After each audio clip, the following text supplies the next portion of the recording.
Assalamualaikum warahmatullahi wabarakatuh. Perkenalkan, nama saya Maria Marlina dari kelas 2B dengan NIM 44432400015. Di sini saya akan menjelaskan sifat kimia air laut. Isi dari PPT yang akan saya paparkan terdiri dari definisi, sumber atau fungsi, inti sifat dari kimia air laut, lalu ada contoh penelitian, kesimpulan, serta saran. Nah, definisinya itu sifat kimia air laut adalah apa saja kandungan zat kimia di dalam air laut seperti garam dan keasaman. Jadi artinya tuh sifat kimia air laut menggambarkan zat-zat kimia yang ada di dalam air laut dan bagaimana zat-zat itu mempengaruhi karakter airnya. Jadi contohnya itu kayak garam atau salinitas. Jadi air laut itu mengandung banyak garam, terutama pada natrium klorida yang membuatnya itu terasa asin. Lalu ada keasaman atau pH, dia itu menunjukkan asam atau biasa air laut itu. Biasanya tuh air laut agak basa pada pH itu sekitar 8, tapi bisa juga berubah karena pencemaran atau perubahan iklim. Nah, lalu ada kandungan unsur kimia lain kayak seperti magnesium, kalsium, dan sulfat yang juga penting dalam menentukan sifat dan fungsi air laut. Oke, next ada sumber atau fungsi. Jadi zat-zat kimia di laut itu kan datang dari hujan, batuan, gunung api, dan makhluk laut itu sendiri. Nah, kalau misalnya dari hujan, jadi kan air hujan kan dia mengandung gas-gas dari atmosfer ya, kayak seperti karbon dioksida dan belerang. Ketika hujan turun ke tanah, airnya juga kan melarutkan mineral dari batuan dan tanah, lalu terbawa ke laut lewat sungai, ya kan? Nah, inilah salah satu sumber utama garam dan zat kimia lain di laut. Lalu yang kedua itu ada batuan. Nah, batuan itu kan di darat dan dasar laut ya. Jadi dia itu mengandung berbagai mineral. Jadi ketika batuan larut atau hancur oleh cuaca dan erosi, jadi mineralnya itu masuk ke air laut dan menambah kandungan kimia di dalamnya. Lalu itu ada gunung api. Nah, kalau gunung api bawah laut itu dia artinya tuh kayak letusan atau aktivitas gunung api di dasar laut itu mengeluarkan kayak gas dan mineral ya, seperti kayak belerang, kayak zat besi dan magnesium. Nah, zat-zat ini juga larut ke dalam air laut dan mempengaruhi sifat kimianya. Dan makhluk laut sendiri itu tuh kayak seperti organisme laut, tapi seperti organisme lautnya itu seperti plankton, terus ikan dan bakteri. Dan dia juga kan mengeluarkan zat kimia saat bernafas, makan atau mati. Proses alami ini kan menambah unsur kimia seperti oksigen, karbon, dan nitrogen, dan fosfor ke dalam air laut. Oke, next. Inti sifat kimia air laut. Air laut mengandung garam yang terlarut, terutama natrium klorida yang membuatnya asin. Meskipun kadar garam bisa berbeda-beda, perbandingan antar zat terlarut umumnya tetap.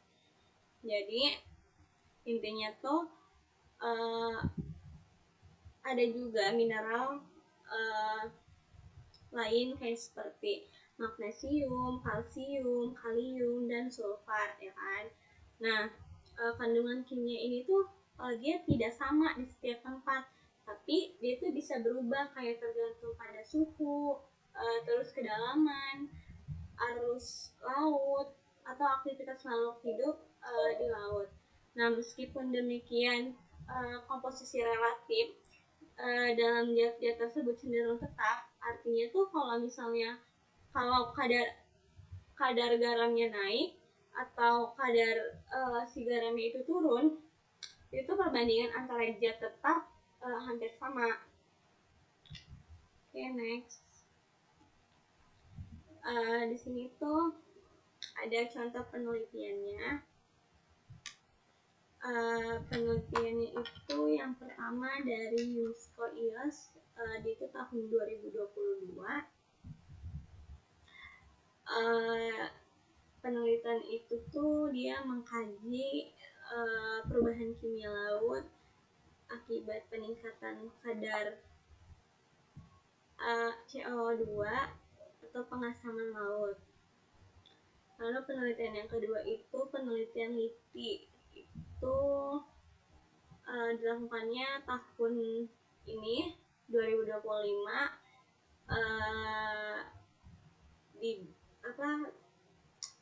di Teluk Jakarta, yaitu menganalisis konsentrasi logam berat dan dampaknya itu terhadap organisme yang ada di laut.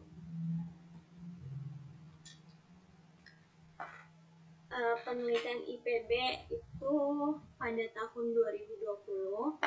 Jadi di IPB itu dia meneliti fluktuasi kadar nitrat dan fosfat di perairan pesisir sebagai indikator eutrofifikasi.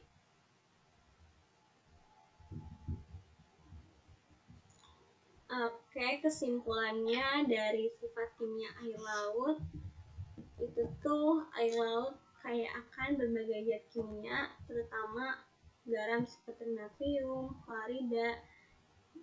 Kandungan ini tuh membuat air laut bersifat asin dan mendukung kehidupan laut, meskipun kadar garam bisa berubah tergantung lokasi dan kondisi. Jadi intinya tuh sifat kimia air laut itu sangat amat penting untuk ekosistem laut dan keseimbangan global. Selain itu juga parameter utama kayak seperti salinitas, pH, dan nutrien itu sangat mempengaruhi kehidupan laut secara langsung. Perubahan kimia itu akibat aktivitas manusia atau perubahan iklim. Nah, ini juga dapat mengganggu stabilitas ekosistem laut. Saran dari saya itu tuh penting untuk menjaga kualitas air laut, benar-benar sangat penting dengan mengurangi pencemaran agar keseimbangan zat kimia tetap terjaga dan ekosistem laut tidak terganggu. Nah, selain menjaga kualitas air laut dengan mengurangi pencemaran, perlu juga pemantauan berkala kayak terhadap parameter kimia laut, manfaatnya itu untuk mencegah kerusakan ekosistem.